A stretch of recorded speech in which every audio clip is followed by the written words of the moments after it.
Welcome back to Refrain Chord. So, back to the Subterranean Tower. Not the end. Alright. Well, yeah, we have the trophies told me that there's 25 chapters total, so it can't be the end. Sorry, the trophies told me. Sorry. My lord, it's too late. We have to evacuate. Why, Solaris? Why do you refuse to listen to my voice?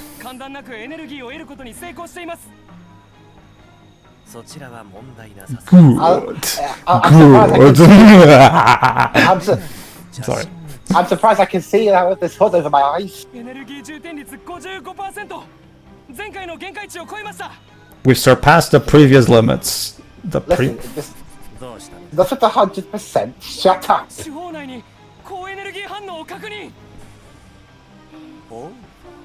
I like how now that he's revealed his identity to the heroes, he no longer needs to wear the cloak even around them. Yeah.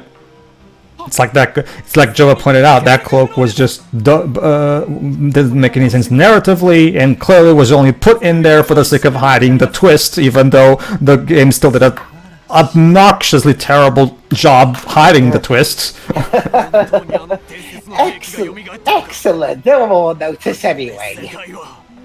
I mean, to be fair, we'll all be dead, so yeah. Sure it is. Hey, that's the name of the mission. Clever. Oh yeah, Glass, you're still here. It's always been there. No, but that's the thing. Like Teo himself said, Glass was already not really much of a character to begin with. She just goes around following outdoors. But the revelation and everything even took away Glass's agency, like Teo said. You know, it's just like Glass is just there. She's nothing but a plot device for Al to use. That and someone to always be there to buff your enemies. Wait, and allow me to remind you. Even in gameplay. And allow me to remind you that the two muses are meant to be the primary plot focus of this game. The fucking trailer says so. Dorfa Soldier 2. Clearly, How specific of a sentence? I know, right? I'll go for a passage only I know about. You get that, audience? That's how Good. No one can catch me. It's the only we can't actually animate said passage, so I have to be very specific when I phrase it, so that the audience knows what we're talking about. Hey, you know, characters. While you're at it, here's a sofa with one spotlight shining on you while space is in the background. Why don't you give us a whole paragraph of info about what happened? It has to be, you know, like South Park has a joke in the Coon trilogy of Captain Hindsight. That's a joke on, you know, plot points in hindsight. We need to have an equivalent called Captain Exposition, where a character is a person. Ah, my friend, I see that you're with your wife after you cheated on the previous wife with a man called like where he just starts explaining things randomly at all time. Captain Exposition. So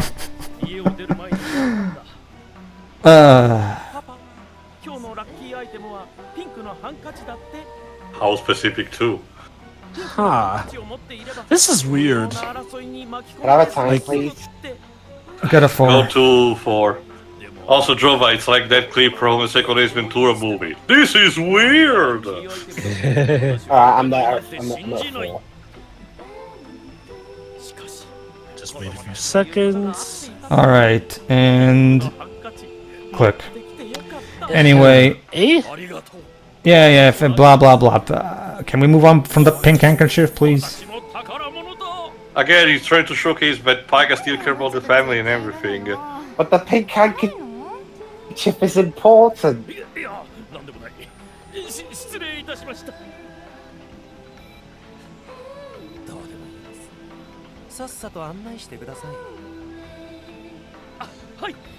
Show me the way or I'll be forced to blow those glasses off your eye.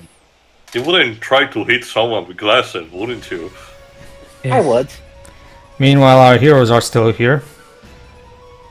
Oh, Alright, we made a wrong turning. yeah, what happened there is that I genuinely forgot that forgot that I have to constantly press the auto button again, even though we're still watching a cutscene. Like, it's just like. Well, again, like you said, Pedro, they're divided in sequence. The fade to black is the signal to that. I guess it's just that, you know, if I remember correctly, I don't think Advent Dark Force did this though. If I remember correctly, I think in Advent Dark Force the auto button works all the time. I think also because in that game, I think there were less of these sequence breaking stuff, and it was just, you know, one sequence per cutscene. Which begs the question, why not just do the same thing in this game then? Because as you said, Pedro, the scenes are stretched compared to the previous one. I guess. True.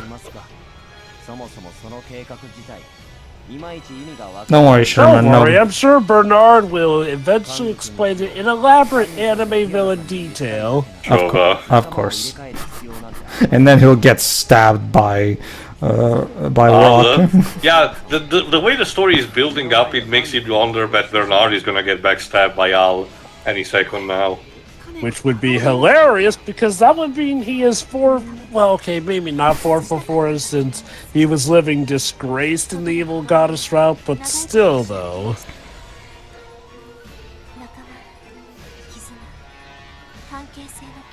Yes, the power of friendship. There you go. Albert uses the power of friendship and bonds to get what he wants. To manipulate people, sure. He did mention the more messed up Oh, aspects this that one. he mixes I over. hate What was that line for? Something tells me the original script was slightly different than that. Like, sure, maybe still I hate, you know, people of that kind of intelligence, but maybe less quippy. I mean, okay. If I'm going to be totally fair, there's a lot of animes that have characters who hate nerds because they're quote-unquote gloomy, whatever the hell that means in Japanese. Maybe right? he did. Okay, I need to re-listen to the voice acting after one with the power. Maybe he did call him otaku. Oh, these two. Well, remember, we did mention that Bernard was going to with glass. So to be fair, nerd shaming is something that's unfortunately very common in anime, so I'm not entirely certain if that if I it was. wasn't even too much of a thing with that. It's just the way it's phrased. Like it's a quip more than anything.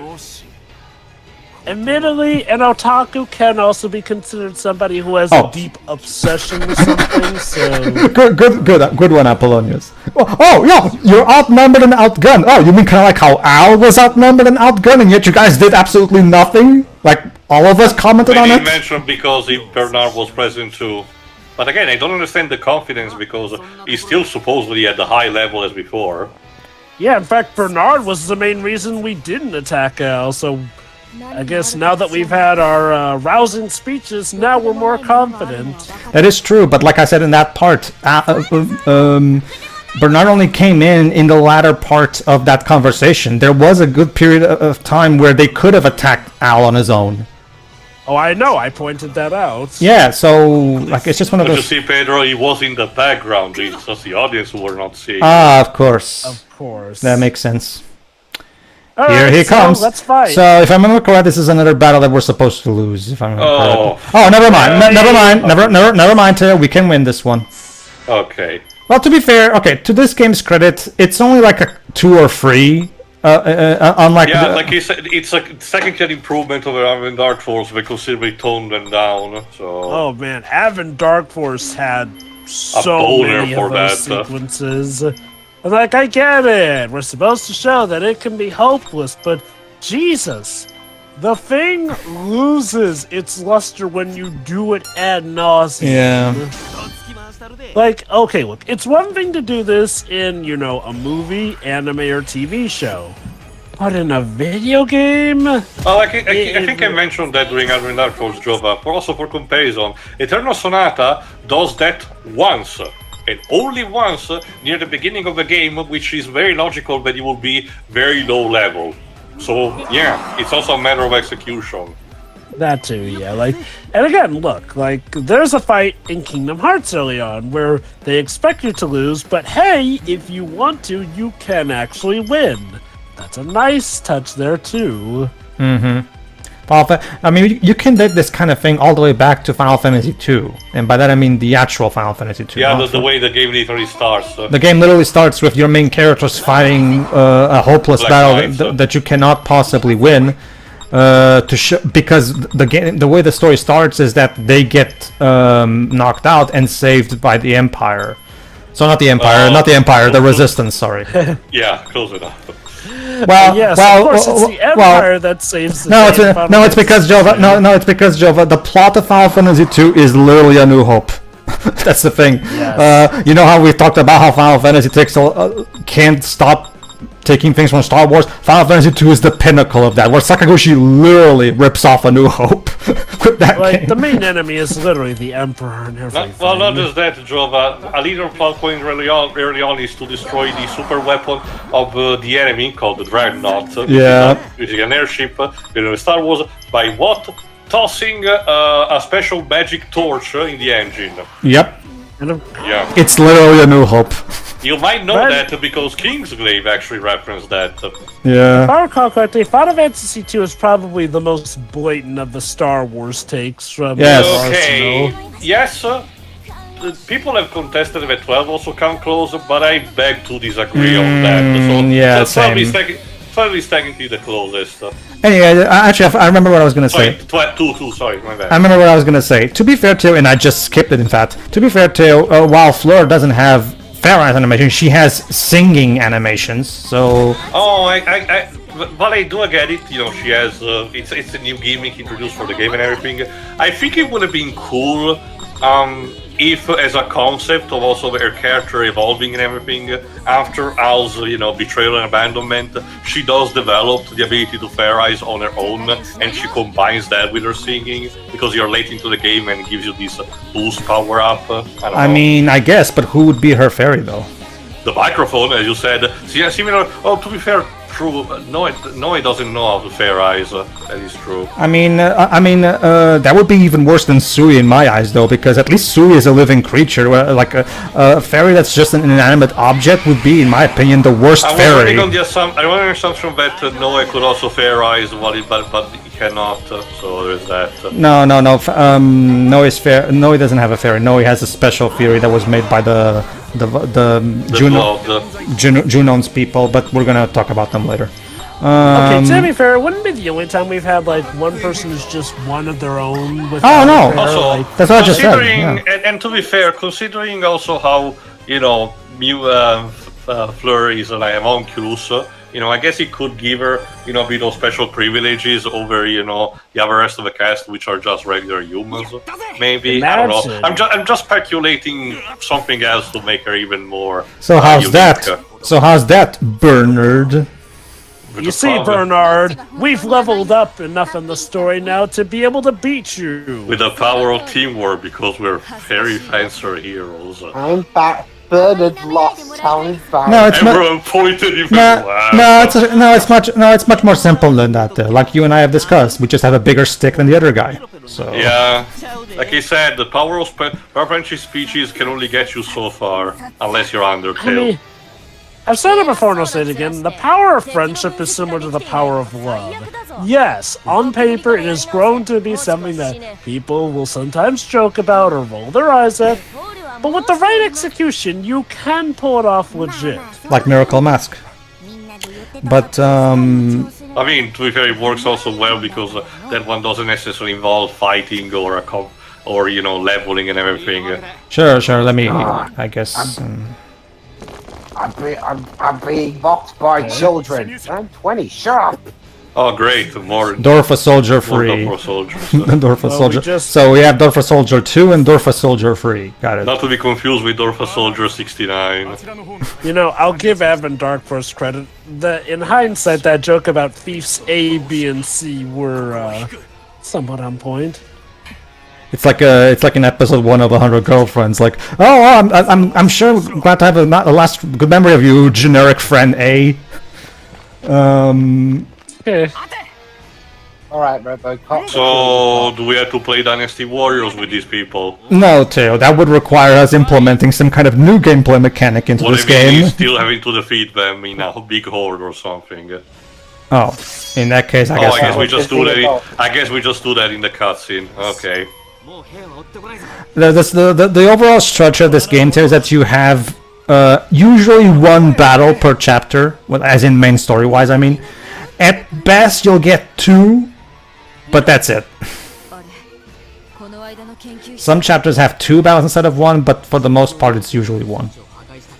One way I can tell we're not close to... Well, we may be close to the end, but I can tell we're not at the end. We haven't added Lola to the party yet. I guess I can also... that's the thing, Joe. That's the thing, Jova. Lola being in the party is basically an afterthought. She only joins our party in chapter 24. Allow me to remind you, this game has 25 chapters. She literally joins as... She's literally the Noe of this game. The T-Tropes calls he's the 6-hour ranger. Yeah, like she... just like Noe in Advent Dark Force, she joined us so late in the game that she really is comes across as an afterthought. Right. Let's see what's this was about. This is the room where they make the artificial fencers, so they're going to destroy it, if I remember correctly. Oh. Phoenix! Phoenix, stop thinking! It's important that I think at this moment, though. But you'll kill us all. Is this like that sequence in SpongeBob SquarePants Battle for Bikini Bottom, where the devs did not have time to finish up Patrick's dream, and such is a black void? Like, okay, all joking aside, don't we already have a background for the child lab? Unless they're implying that this is a much bigger one. No, technically, no, Jova's right, Tail. We do. That's the thing. I have no idea what's up with this black void. I'm guessing the idea is to give a sense of dramatic effect, like, it leaves the characters so horrified that Also, the background it's behind supposed them to be turns massive. black. I don't know. Yeah, remember the characters also have an echo. Honestly, to So I me, guess maybe... it just comes across like we're in Captain N, where they forgot to put in the background.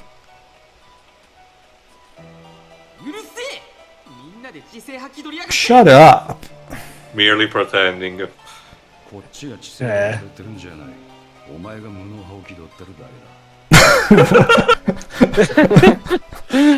Yeah, let's go with that. Oh, the sarcasm. Remember the rule, Fang, never go simple Jack.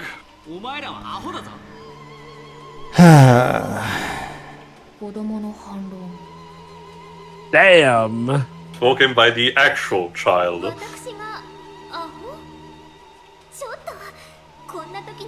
Oh, don't act like you don't like it, Tiara.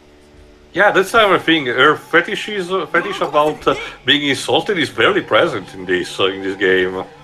I get the feeling. That, again, it's like I said before. The writer was trying to minimize that stuff, and yet we keep Harley's, molestation. I argue Tiara's fetish about being insulted is actually much more tame compared to Oh, that. sure. I mean, technically, there's nothing wrong. Technically, there's nothing wrong with having a degradation kink. I mean, if that's what you're into, fine. Also, to be fair, what Pedro said was that it was minimized, not removed. Like, Yeah. we have seen hints, and heck, even sometimes still scenes of Tiara getting a kick out of, liking being degraded. Same with Harley, in that while her unfortunate kinks are still there, they have not been around nearly as much as they were in Blueprint. Dark Force. I mean, Jova has a point too. To this game's credit, we didn't see a scene of Lola molesting Fairy for like 10 minutes straight. Harley. Harley, that's also, whatever. That's her molesting Harley molesting Lola in the Advent Dark Force. You know what I mean? well, more or less Harley molesting anyone. I mean, yes, we have had some. The point is that they found this blueprint about the weapon. It just changed into energy. Well, this is where they did it. Yeah, again, I guess you have to think. You have to think of a blood of a Val god and the goddess as combustible.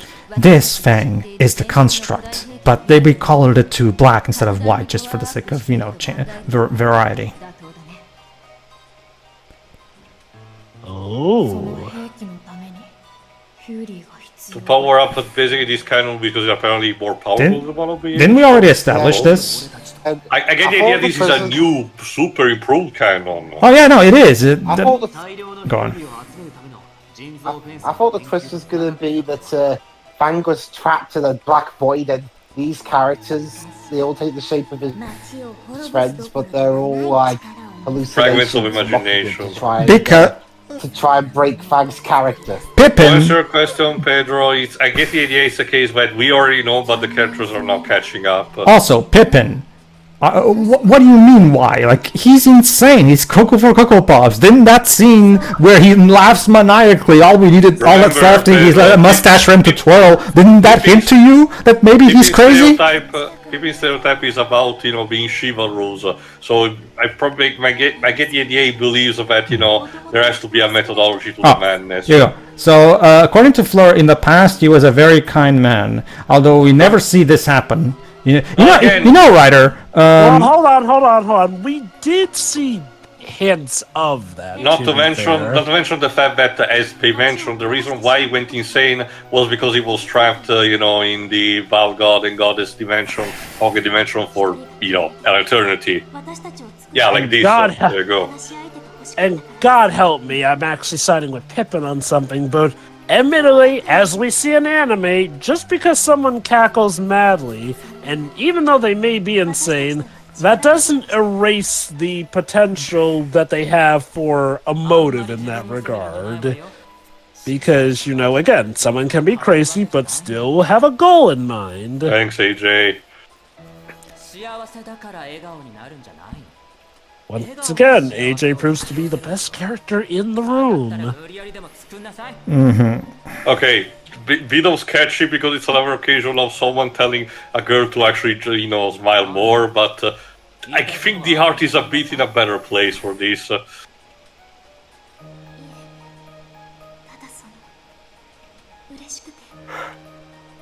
I'm finally making a difference.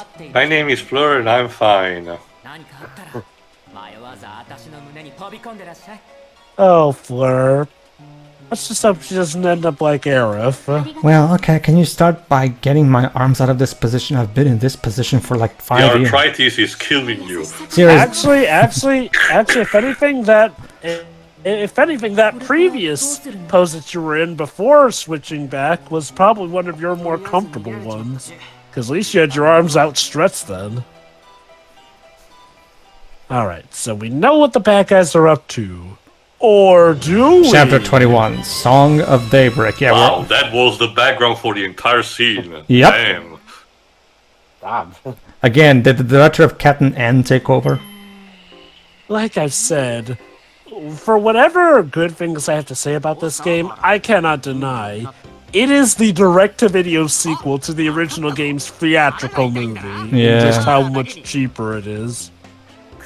So basically, Jova, well, if I go by the ones I've seen at least anyway, it's like how in the first Marine they got John Cena, but in the second one they had to settle for Ted DiBiase Jr. So this is the Ted DiBiase Jr. of video games, the one you get when you can't afford John Cena. Well, speaking of which, God.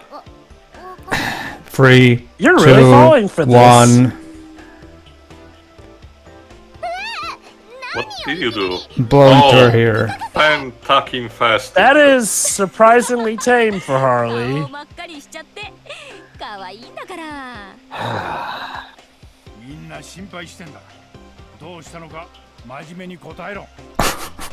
You're only just now asking that? No, Harley, we will not look at the blueprints until at least you apologize. Jesus It's Christ. like we've talked about in Advent Dark Force, like especially Bajos. They're so complacent towards her behavior. Like, yeah, very passive. Like they're just like, oh, that Harley. Like, hey, at the very least, why not attach the usual punishment that comes to pros in anime? Beat them up. Exactly, that's what usually happens in these. Again, even in Final Fantasy VIII, we had that section with Irvin where, Rinoa pushes him down the stair because he was acting like a moron. Like, and yes, I'll give her credit. She didn't molest Aaron that time, just pulling her ear out. I can tell you, Joe, what she did to Aaron, that counts as a big violation of personal space. Yeah. Oh, definitely. It's kind of like how when Randy Pitchford decided to actually, do a wet willy to Claptrap's voice actor in the recording booth. Let's see what Harley's conclusion is. Yeah, let's get back on point. For all credit, Harley is doing something of use here as she studied the blueprints and found out for the details. web, for the big fucking canon.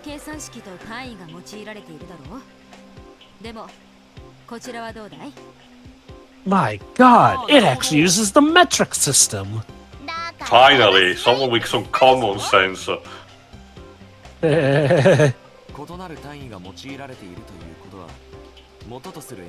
Will Earthworm Jim and Peter Puppy be eaten by the ants? Will Psycho rule the Earth? Will the US finally adopt the metric system? I think not. Stay tuned to find out! What's Earthworm Jim? Remember, Pedro, this is a world where Earthworm Jim doesn't exist. Honestly, Dwebs, at this point, what doesn't... What Jova said. At this point, Dwebs, what doesn't exist in this world?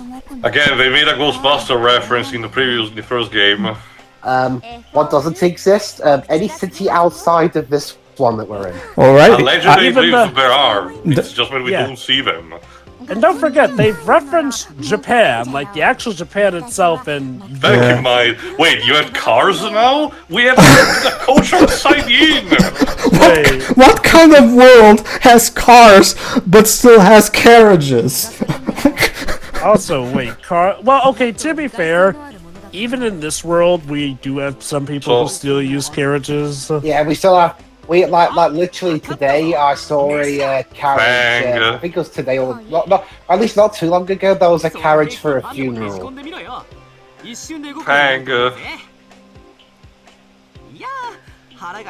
Someone just slap him on the back, please. God forbid he's actually going somewhere with this. We're talking about, we need a combustible energy, Pang. That shit doesn't work, yeah. Oh, please tell me it's the power of music. Wait, so Fleur can interpret blueprints now? To be fair, she's a creation of Al. I can imagine that she has knowledge about what he writes and everything. There you go, Theo. Kind of not singing so much, but the emotional index. I could swear we did complain somewhere that the power of emotion was powering up a machine at some point, but I don't remember where.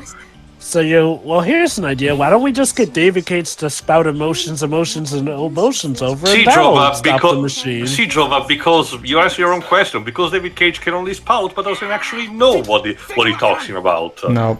That's very true. I'm still convinced that David Cage has never actually left his house, and everything has been done.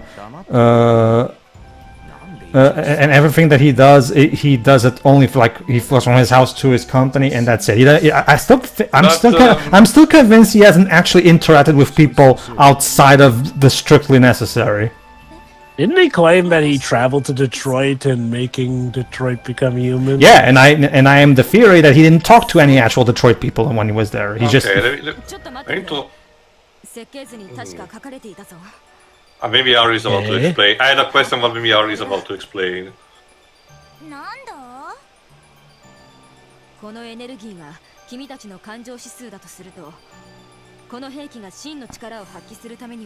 Yeah, I was about to say, like, both Glass and Fleur need to be present for the weapon to power up.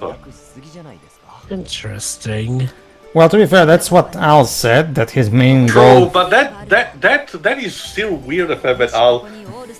Sorry, let Fleur go, as a result. Maybe he was hoping to create another homunculus, maybe, but it would be kind of a risky move just to leave Fleur go and potentially be killed by Bernard. Oh yeah, and this is something that also gets established.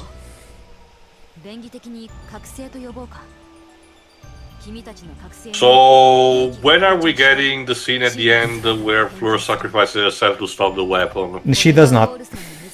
Damn.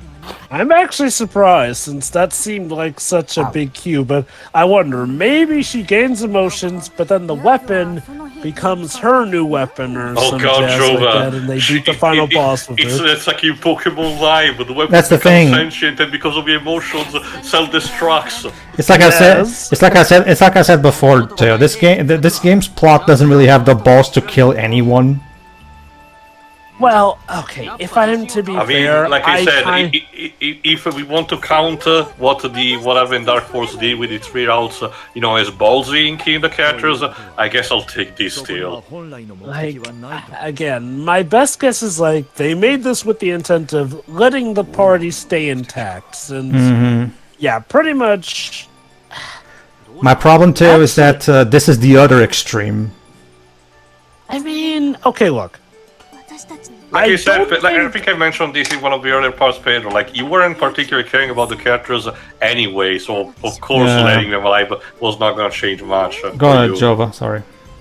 Like, I'll be honest, I don't necessarily think killing them off would automatically make it ballsy or anything. Like, simply killing off characters doesn't mean you're ballsy. It can sometimes mean just as well that you're being lazy or can't do much with them if pretty much they just exist to die off here and there. I mean, now that being said, Advent Dark Force certainly did kill off characters every now and then, but also the golden rule of writing: a character being killed also is an implicit message of a writer saying that there's no more use for this character being alive and they can be placed back in the toy box. Now, again, to be fair, that's not always the case, but what I mean, Joe, it has to have a meaning to it. Oh, exactly. Yeah, exactly. I agree with you in that regard. And, like, I guess I just don't really see the point of killing off any character here, particularly. Like, Advent Dark Force did it, and Apollonius did not deserve to die. Galdo did not deserve to actually be maimed. Nope. And that's just going off the evil goddess route. We had a few die in the evil. Well, okay, that was mainly Mariana, and she was crazy villain in that one, so she had that one coming. Alright then, so what are we gonna do in the next part? If I remember More skits? No, if I remember correctly, we're taking a break from skits for a while now. We're going to continue the main story, if I remember correctly. Alright then. See ya. Then.